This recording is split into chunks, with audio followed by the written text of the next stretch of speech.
so my name's Mel. Mel's Crazy Creations.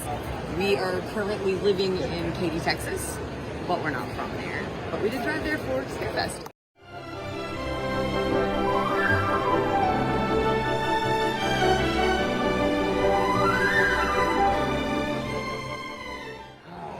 It's hard to say because honestly, I've gotten rid of quite a few ice cream skulls and quite a few of the popcorn buckets, as well as the creepy dolls, and it's been pretty nipped up, honestly. They've all kind of went crazy.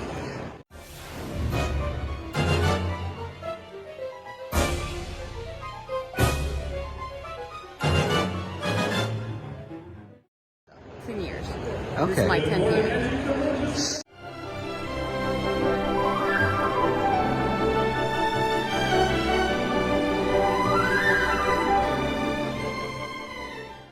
The cupcakes as well, because they're a little more, like, for budget-wise, for someone maybe that doesn't have an expensive budget, they're way more affordable. So I do sell a lot of those, especially with the horror villains and characters on them. Absolutely.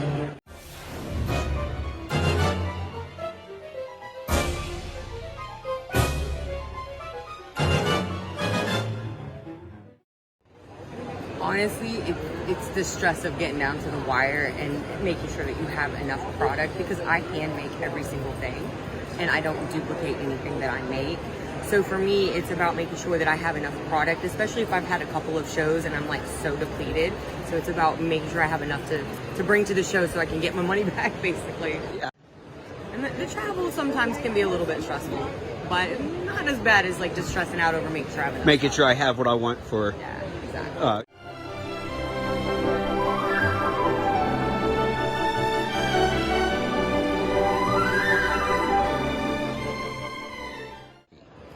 I mean, kind of. It just depends, because I always like to make sure I have at least several pieces of the people that are going to be there celebrity-wise. But I also bring popular characters, because even if like Art the Clown isn't there, it doesn't mean that somebody doesn't want something Art the Clown. So I try to have like a variety at every show, and I predominantly do horror-themed, Halloween-themed conventions.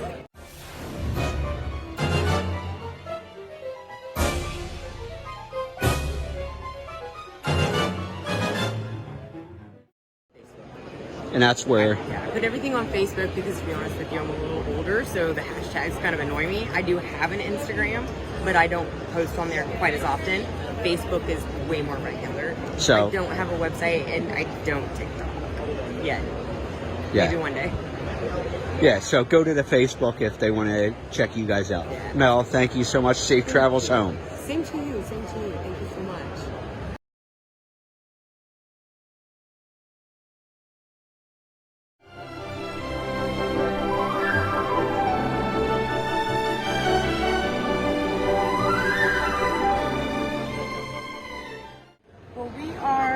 Scary Kids Home Decor. It is a family business. We customize all kind of wood products, as you can see around me. We got 3D, you have flight boards, we have stools, tables, anything that you can kind of think of, we're going to burn it into wood for you.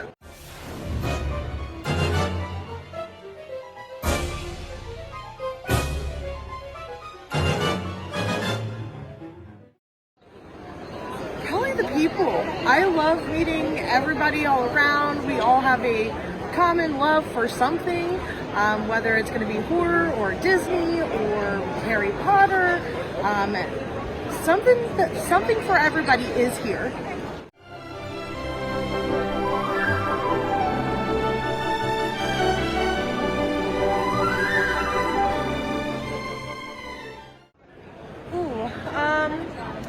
It kind of depends on where we're at and who's looking for what. A lot of our... That's Scarefest here then. Scarefest. Well, we just sold 4 table trays, or TV trays. Actually, this big spot used to be a 13 ghost clock.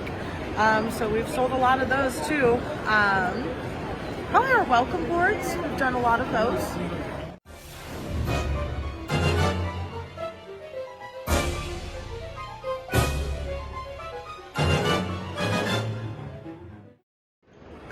I think honestly honestly, it's the construction of putting it all up, because we start with bare bones. There's nothing in this section, and we build all of this up. So all the shelving is us, the tables, the layout, that is all us. It starts from nothing and it works its magic into a pop-up store.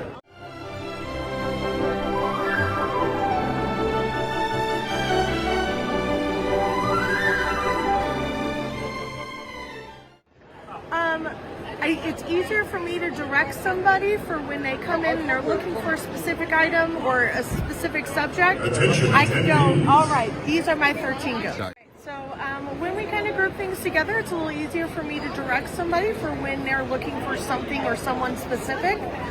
So that way I can put them to where they want to look at. Or sometimes, you know, like all my 3D items are in one area, but that way you can look at all the designs.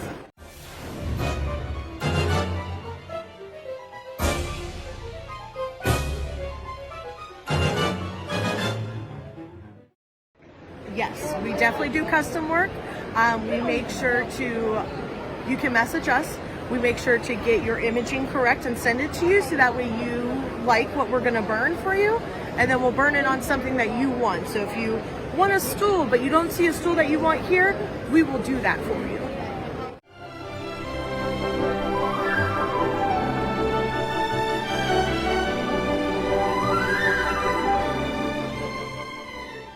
Definitely recommend getting us on Facebook. We do all our updates on there and we message faster on there. We do have a business number, however, it gets a little congested there. Facebook messaging, I can organize those a little bit better.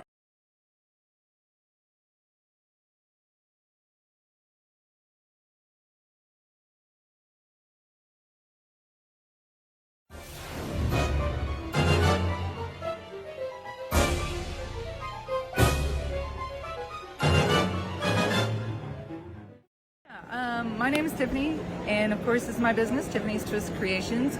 We work mostly with bones and wet specimens. I am learning taxidermy at the moment, but I call it taxiderpy because I am super not good at it yet, so they all look a little funky at the end.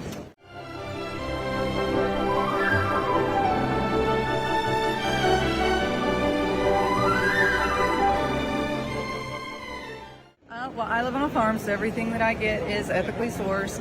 My sister owns a farm and my brother owns a farm, but I am the only sibling that likes to play with the dead things. I was putting chickens, I raised chickens and was putting them away for freezer camp one year, and I hated wasting the feet of the bird. It was such a large item. And Game of Thrones was real big at the time, so I learned how to preserve them and made dragon claw keychains. And they sold like hotcakes, and so I sold them for $15 a piece, and I was like, wow, I got $30 out of each bird, and I can still eat it. So I'm like, I'm wondering what else on the farm I could sell.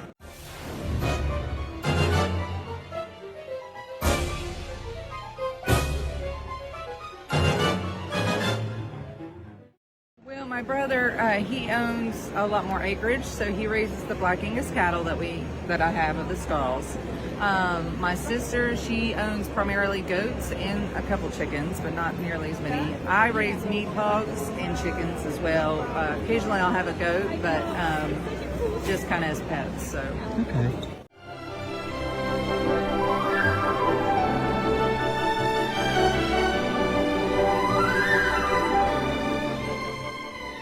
I do travel around. I do the Oddities and Curiosities expos as well. Along with Scarefest, so I average about 5 or 6 shows a year because I do work full-time and I do work on the farm full-time. I teach robotics full-time, so this is kind of a hobby, so I don't try to overwhelm myself. So about 6 shows.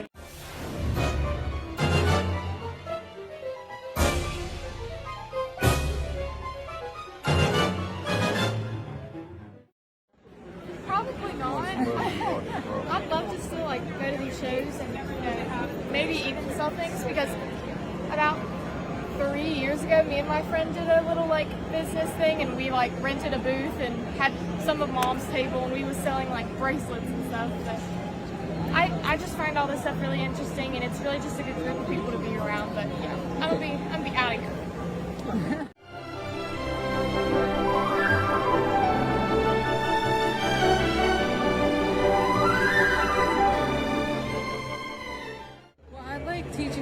this side of the business only because, one, it teaches her responsibility. I can leave her and trust her to, count change back, pricing things. She knows the information of the items that we have in our booth. And so it teaches her a lot about responsibility. And to look at everything as a possible market. Think outside the box. Like, most people won't go down the road and see, a roadkill raccoon and think, oh, well, his stall's worth, $20 to $30 if it's not crushed. People just go, ooh, that stinks. Yeah. So I wanted to teach her that there's a market in everything. You just got to learn how to market it out to the right people.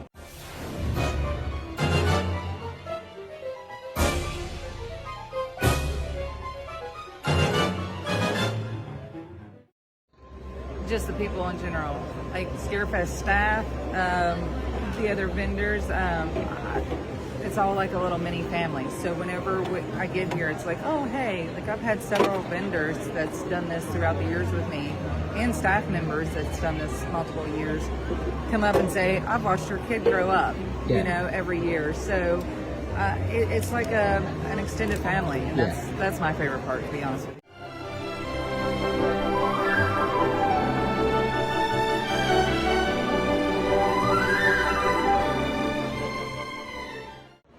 I would have to say my testicles or my human teeth tooth fairies.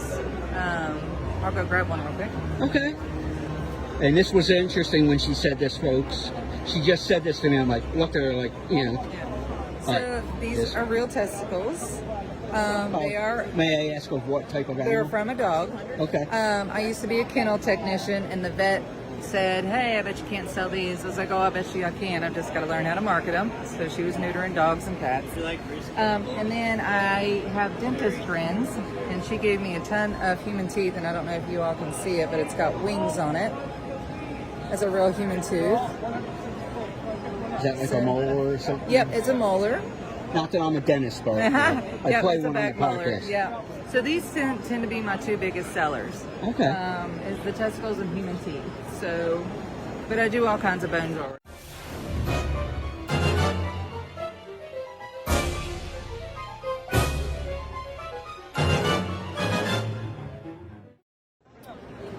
The red tape. Not just with cons. There's not a lot of red tape with cons.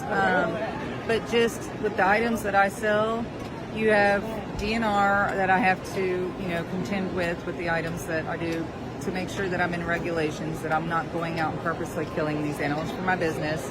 Conservation. I wouldn't say it's bad red tape because I do think it needs to be regulated. I'm a big animal advocate, but I think, working with the DNR and pricing stuff, being fair with my pricing is another big issue that I have. I always feel like I'm overcharging, but apparently I undercharge. Everybody says my prices are pretty decent for what I sell.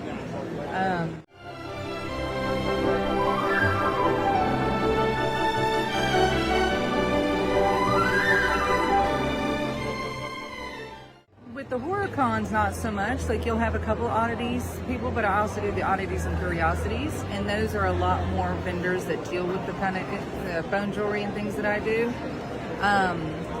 So it's very unique, but again, we want to make sure with the conservationist, with the DNR and stuff, because you have to tag your deer, you have to tag your bear, at least from the state that I am. Every As state if you is were different. hunting, correct? Yes, as if I'm hunting. Even with roadkill collection, that's a big part. In birds, a lot of people don't know about the Migratory Bird Act, and it prevents the resale of hundreds of species of native birds.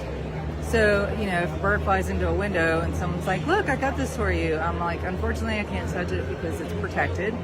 So they have to either bury it or dispose of it because I'm not allowed to have it.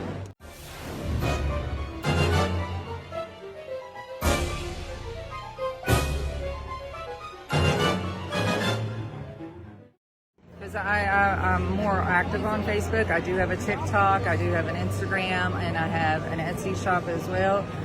But I'm more involved with Facebook. So if they want to order anything specific, because I do custom orders, I do memorial jewelry. Attention. If they want to do like a personal piece. I do human remain memorials. I do pet memorials as well, like with dog collars and ashes or tufts of hair. I make breast milk jewelry because that's a big thing. So I've done all that for a lot of people. Right on. Tiffany, thank you so much. Thank you, sweetheart.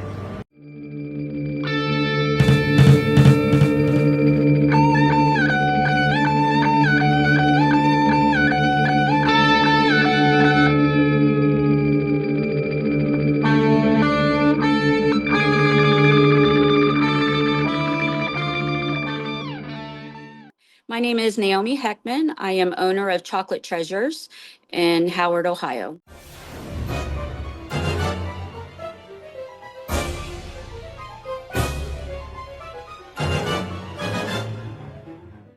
I think that my most favorite part is just making people see things or people seeing things that I create with chocolate and them just enjoying.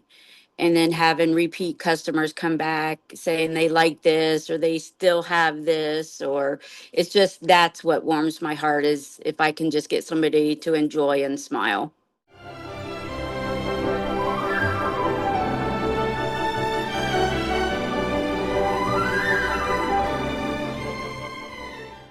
I do, which I'm very thankful for.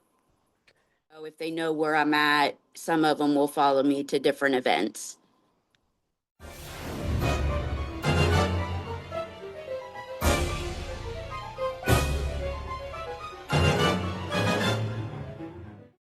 Probably my most popular is my sea salt caramels and regular caramels. Now that my marshmallow that is taken off, I make it from scratch, and a lot of people enjoy the s'mores.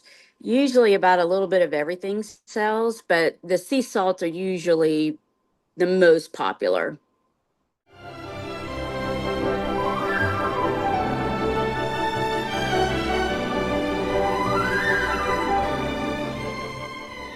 Oh, a lot. It's a lot of long hours, many hours. Sometimes I'll do 18-hour days. I pull family in to help me wrap candy because I make everything. I cross train my daughter that works with me and manages the store now. But everybody knows that I'm in the back and I'm constantly making candy every day, all day, just to keep things filled for shows. You got to triple that, sometimes quadruple that, just so I can have supply there for everybody. And it's a lot of work.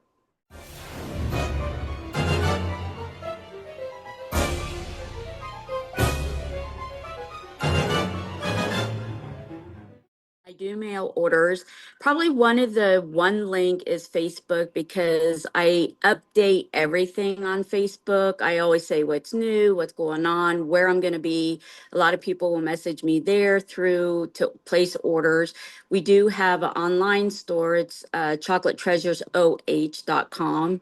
You can place orders there as well. There's a lot of updating I need to do on the website. Like I don't have Christmas candy on there, but I need to get it on there. Right now, you will see Halloween and what we call the gourmet candy, like the sea salt caramels, the peanut butter cups, the regular stuff also.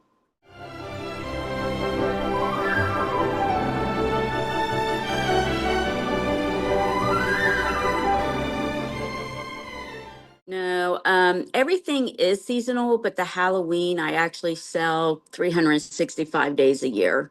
So even in the store, I will always have a corner that has the Halloween candy. But then like Christmas is coming up, a lot of shapes will turn to Christmas shapes and be ready for Christmas. When it's Valentine's Day, it becomes like Valentine shapes and stuff. But then with the Halloween, I have things that are geared towards like a scary Christmas shape or something. So each holiday, I have a season for that.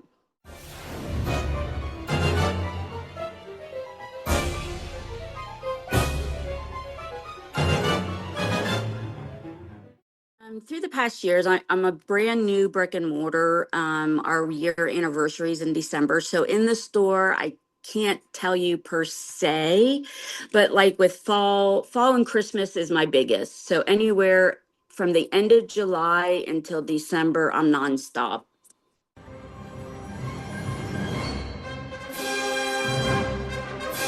Bye.